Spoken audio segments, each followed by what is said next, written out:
Higher love. My name is Lynette Crosby. I want to come on here and talk to you very quickly. The subject is grief. Grief, to me, I used to believe was love. So when my mother passed away, I allowed myself to go. And I did not understand that the moment that she passed away, the greatest advice I wish somebody had gave me was look cute while you doing it. Allow yourself the time to grieve, whatever that time is for you. But understand that grief is a process, that it is not love. And I couldn't understand why the world was going on. I couldn't understand so many different things, but I didn't have the tools to understand those things. I'm not hard on myself. I'm grateful that my path can lead to the path of helping somebody else, because happiness was what was going to bring me closer to my mother, not my grief. And the more that I allowed myself to go into it without any idea of coming out, the more heaviness I placed on my soul and on the process itself. My mother gave me a gift in the sense that her love, literally, death did not stop her love for me.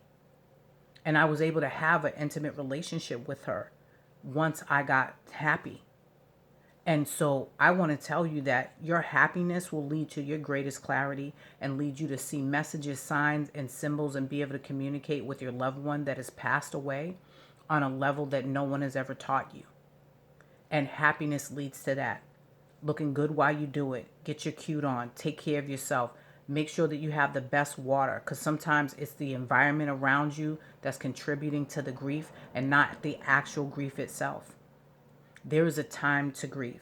There is a time to have your moment where you allow yourself to cry those tears, but they are not all consuming. And when it gets to the point where it is all consuming, it is not love anymore. It's self-abuse. And I know that because I did it for 9 years. I did not let my life go on until I actually went back to see her where she was buried. And I will one day tell that story deeper. But my point is to say this: anyone that's experiencing grief, the first thing you got to do is look cute while you do it, because the person that passed away, the last thing they want to see you is smelling bad and your hair ain't done and you ain't right and all of that other stuff. That's the last thing they want for you. That's the last thing they wanted for themselves. So get your cute on, get your health on, get your water right, get your shower right. Go to Omega Organics and get a shower filter and put it up. Change when you're 70 to 90% water. When your water is right, you are right. Grieve, but grieve the happiest you can grieve. Be like, this is the best grief I'm ever going to experience in my life. That's what your loved one wants for you, because in doing that you set yourself free and you set them free, because they are there with you immediately after they pass away.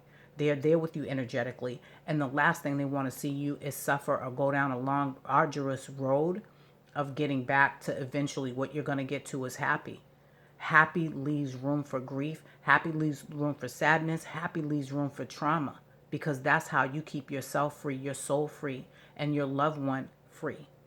And grief isn't always a loved one passing away. And I did do another video on that, so you can take a look at it. But I'm not sure what I'm going to title it, but the video is already done.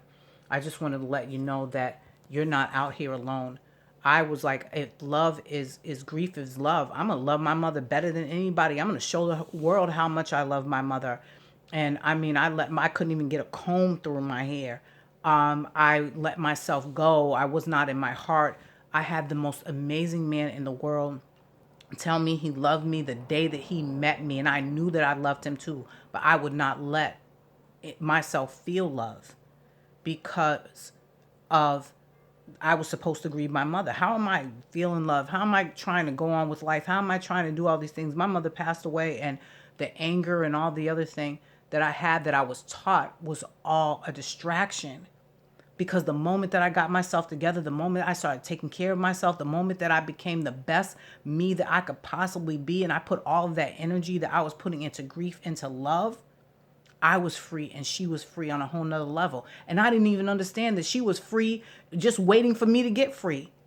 because she started talking to me. She started interacting with me. She started communicating with me. I could see messages and signs and symbols I couldn't see when I was in my state of grief. So I share this with you. Hopefully that anyone who's watching this video regarding grief, my condolences. My condolences. And also, congratulations. Because you have a gift now and an ally in the person that loved you and that you love on a whole nother level. See, my mama said, I can't help you from where I am with that experience I'm having, but I can help you from over here. And she has been laying the groundwork, and my mom is my spirit guardian. My mom is my spirit guardian, and I have an amazing relationship with her.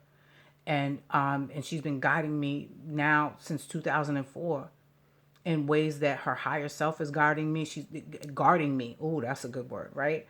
And I did say guardian, but yes, her higher self is guarding me, guiding me, teaching me. Whenever something's going on, my mother's like, you need to switch lanes now.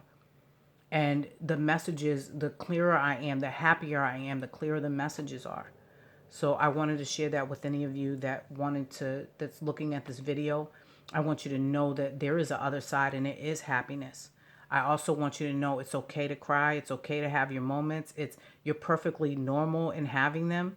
There are times when I cry, but there are times also that I get to dance with her cheek to cheek, and I can feel her smile and her face on my face, and it's wonderful.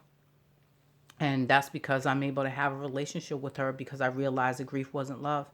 And mind you, I am 46 saying this. She passed away in 2004. It's 2020 now. That's a long time to spend thinking that grief was love. And I wanted to tell you that grief is not love. That love is love. Happiness is love. Fun is love. Childlike wonder is love. And the happier you are, the closer you get to them. The more in grief you are, the farther away. They're still there, but they got to go through mud in your mind. They got to go through muddy, situations to be able to talk to you when they're trying to get messages to you. When you can drive down the street and literally see their birthday and they're saying, I love you. So with that, I'm going to wrap it up. Divine love. I hope this finds you well. And know that happiness leaves room for grief as well. It's okay to be happy in the midst of processing your emotions and missing your loved ones. The relationship can deepen in a way that for you is unique and purposeful, and your loved ones are waiting for you. Have a great day. I'll talk to you soon.